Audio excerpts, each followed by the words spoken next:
Sans Pareil, which is French for unparalleled, was Timothy Hackworth's entry into the Rainhill Trials of October 1829. Sans Pareil is a locomotive about which many myths, untruths, and indeed libelous statements have grown up, and I hope this week to be able to shed some light and cast away these shadows of the past. Timothy Hackworth was the locomotive and stationary engine superintendent on the Stockton and Darlington Railway, and, after George Stephenson, was probably the second most experienced locomotive engineer in the country. Hackworth and the two Stephensons are often seen as being fierce rivals, but Hackworth worked at Robert Stephenson and Company in Newcastle, in the absence of Robert Stephenson, who was in South America in the late 1820s, probably in a supervisory role. And during the struggle between those who advocated working the Liverpool and Manchester Railway with stationary engines versus the locomotive, Robert Stephenson took counsel from Hackworth, who provided crucial operating data from the Stockton and Darlington with which to rebuke the claims of the stationary engine faction. Hackworth later wrote to Robert and told him, "Do not discompose yourself, dear sir, if it happens to be read some day, whereas the Liverpool and Manchester has been strangled by ropes. We shall not accuse thee of guilt in being accessory, either before or after the fact." Sans Pareil was built alongside Hackworth's day job. He probably invested all his working capital in it.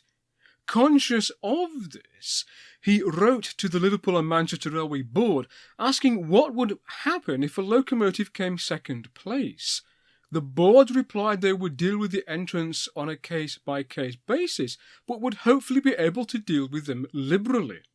Ultimately, the Liverpool and Manchester would purchase Sans Pareil for £550, which was £50 more than the two Stephensons and Henry Booth received for Rocket. Not that they were ever paid it, of course. Not having the capacity to make his own boiler, Hackworth outsourced its production to the Bedlington Ironworks at Morpeth in Northumberland. It was managed by Michael Longridge, a friend of George Stephenson and a co-partner in Robert Stephenson and Company. There was a close link between the two firms, and Robert Stephenson and Company had all its big castings, heavy forgings and boilers made at Bedlington. However, Bedlington suffered with quality control issues, with uneven thickness of boiler plate, poor riveting, leaky boilers, and wheels and axles which frequently broke. With this in mind, Robert Stephenson had the boiler of Rocket, made from the best Staffordshire iron plate made in Dudley in the West Midlands by a company called Bennett. So it's no wonder that Sans Pareil's boiler leaked, given the known quality control problems at Bedlington. And indeed, when Stephenson and Company went back to using Bedlington for its boilers, wheels and axles in the early 1830s, leaking boilers and breaking wheels became a major problem for them. The problems of a poorly made boiler would have been made worse by how Sans Pareil was transported to Liverpool. Hackworth was short of money, unlike Team Rocket or even Team Novelty. Rocket was dismantled and sent by water to Liverpool. Novelty came north from London, courtesy of Pickford's, yes, the same removal firm, again by water. Sans Pareil, however, came south by road, and the roads at the time were not great. So a poorly made boiler, with uneven thickness plate and poorly made rivets, was jolted and knocked about on a wagon on the road, so it's no wonder it leaked. Once the locomotive was reassembled in Liverpool, Hackworth tried to stop the leaks by putting oatmeal in the boiler, a tried and tested method to stop a boiler from leaking. But this didn't work. He also attempted to cold hammer the rivets and in desperation poured molten copper into the leaky seams, which he then hammered home with a cold chisel. This hammering would in fact have made matters worse, as hammering cold rivets in a wrought iron boiler was not a good idea and would have started further cracking. and the heating and cooling cycle as the boiler was brought up to pressure and down again to identify any leaks would have made things worse. So the leaky boiler of Sans Pareil was not a matter of sabotage by the Stevensons, as some sources would have us believe, rather just a case of bad luck. Then there was also the problem with one of the cylinders. Tradition says that they were cast by the Stevensons in Newcastle. However, if we look at the Robert Stevenson and Company Works ledgers for the period, we find on the 31st of July 1829 a debited entry for Timothy Hackworth of Shildon, for one cylinder turning and boring, weighing 100 weight 1/4 £16, at the cost of £2 1 shillings and 9pence. Tradition also says that 6 cylinders were cast, and Hackworth was told to take his pick. So where the cylinders were actually cast is not clear, but lacking his own lathe and boring machine, he had them finished at Stevenson's. The flaw in one of the cylinders was remarked upon by Hackworth in a letter written immediately after Rainhill, in which he remarks that the judges wouldn't let him swap it for the spare he had available. Sans Pareil used the same cylinder design and casting as Rocket, in which the valve chest was cast integrally using something called a floating core.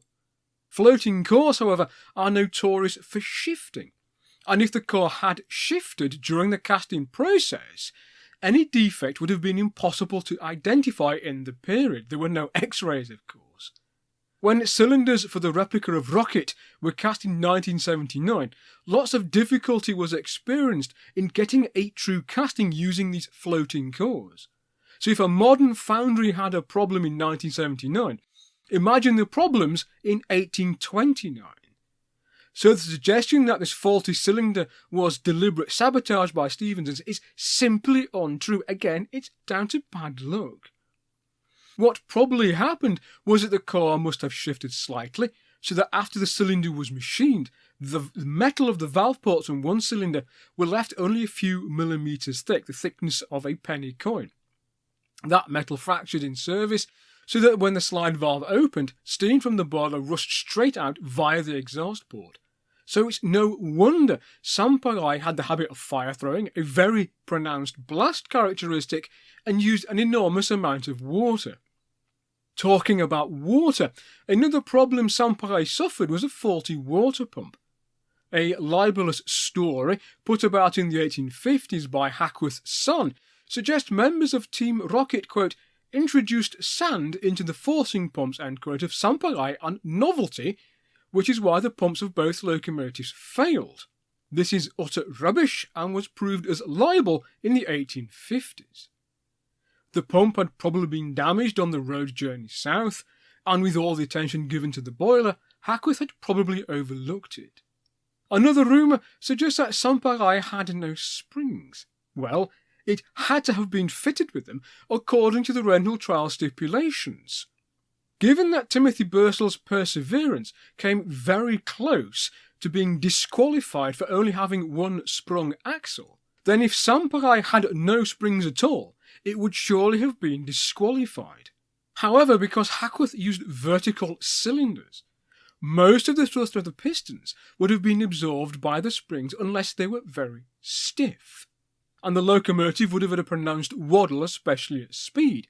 And if anybody's ever ridden on the footplate of the replica of Sans Pareil, very quickly you get a feeling of being seasick because it lurches from side to side from the thrust of each cylinder. So did Sans Pareil have springs? Yes. Did they work? Not very well. Perhaps the most outrageous statement made about Sans Pareil is that it had the first blast pipe and Rocket had no blast pipe, and that its exhaust was not turned up into the chimney. Richard Trevithick had first used the blast pipe in 1804 and observed and described its action. George Stephenson had observed and described the same effect a decade later in his first locomotives. The problem with a blast pipe was the noise that it created, a very pronounced chuff, a noise described by Nicholas Wood as being very disagreeable.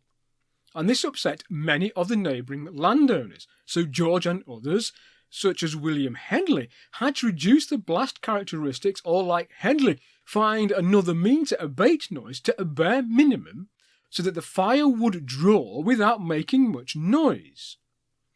At Rainhill, the emphasis was on efficiency and making the locomotive acceptable to the landed classes. Hence, the clause in Liverpool and Manchester Railway Act that they must not make any smoke, and by the locomotives making the least amount of noise.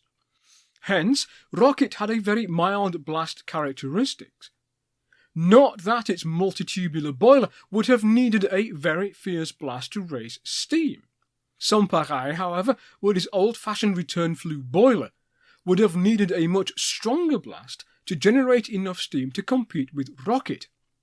Contrary to myth, the exhaust from Rocket was turned up into the chimney and it used 2 exhaust pipes, 1 per cylinder. The surface area of these exhaust or eduction pipes was reduced to being slightly less of the surface area of the valves so as to increase the pressure of the exhaust steam and to help draw the fire.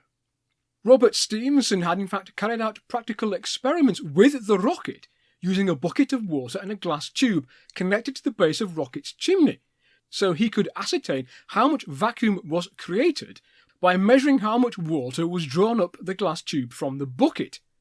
Thus, Robert could fettle the exhaust arrangement of Rocket to get the optimum results required. Therefore, Robert knew exactly what a blast pipe was and how it worked. Robert Stephenson was also conscious of the effect of back pressure on a locomotive running at only 50 psi and with a fixed cut-off using short travel valves, and therefore, by using 2 exhaust pipes, i.e. 1 per cylinder, he aimed to reduce back pressure to the minimum to create a free and fast-running locomotive. All this meant that Rocket would have had a much gentler blast characteristic to Sans Pareil and a much quieter chuff. Sans Pareil, with its single blast pipe, probably had a much higher back pressure in its cylinders, a much more pronounced chuff, and a much stronger blast characteristic. It's no wonder some observers thought Rocket had no blast pipe.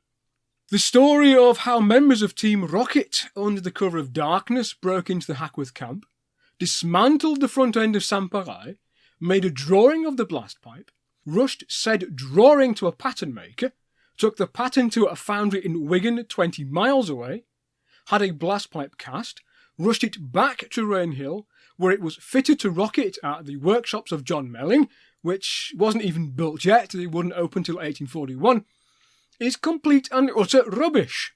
It resulted in a libel case against the Hackworth family in 1859, and, unless you like wearing tinfoil hats, is best ignored for the fiction it is. Finally, Sans Pareil wasn't happy burning coke. In the words of Henry Booth, the Liverpool and Manchester Railway's general manager, and John Hargreaves, who would later operate Sans Pareil and the Bolton and Lee Railway, Sans Pareil wouldn't make steam on coke, and she was therefore of no use to Liverpool and Manchester Railway as she broke the law by making smoke. Despite all of these problems, Sans Pareil gave a good account of itself at Rainhill. But, as the reenactment of Rainhill in 2002 demonstrated, even in full working order, Sans Pareil could never have won. Sans Pareil's return flue boiler simply couldn't produce sufficient steam to meet demand of the cylinders running at speed.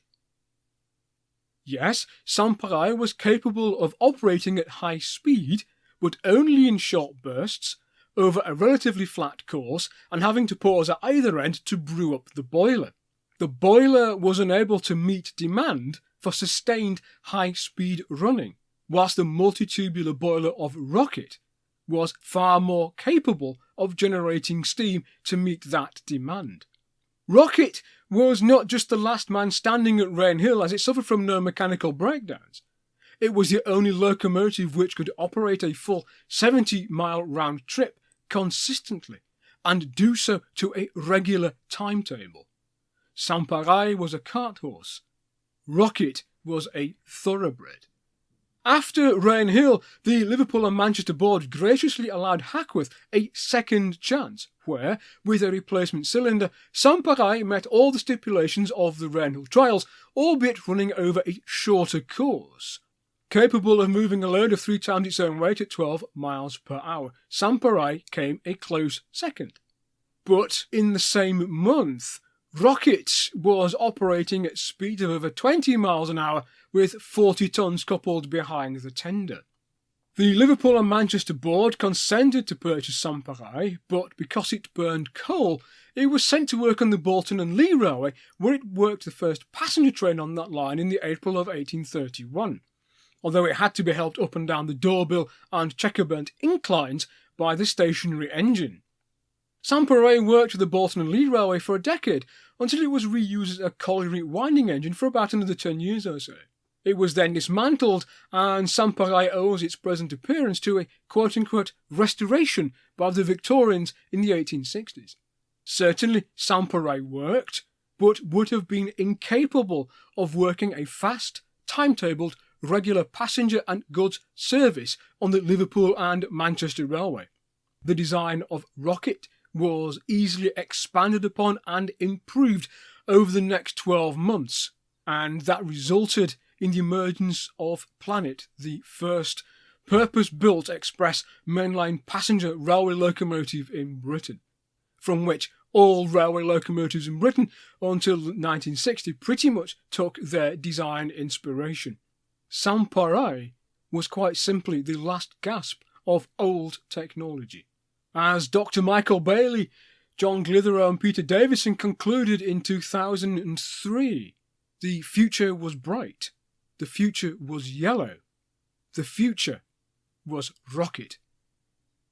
I hope you have enjoyed this video, and if you have, please like, share and subscribe. If you would like to find out more about Sans Pareil and the other locomotives of the Liverpool and Manchester Railway, try and pick up a copy of my book, Locomotives of the Liverpool and Manchester Railway, published by Pen and Sword Transport. I'd like to thank my Patreon supporters for making this video possible, and if you haven't already, please consider supporting Rail Story for as little as a takeaway cup of coffee once per month. And see you all next time on Rail Story.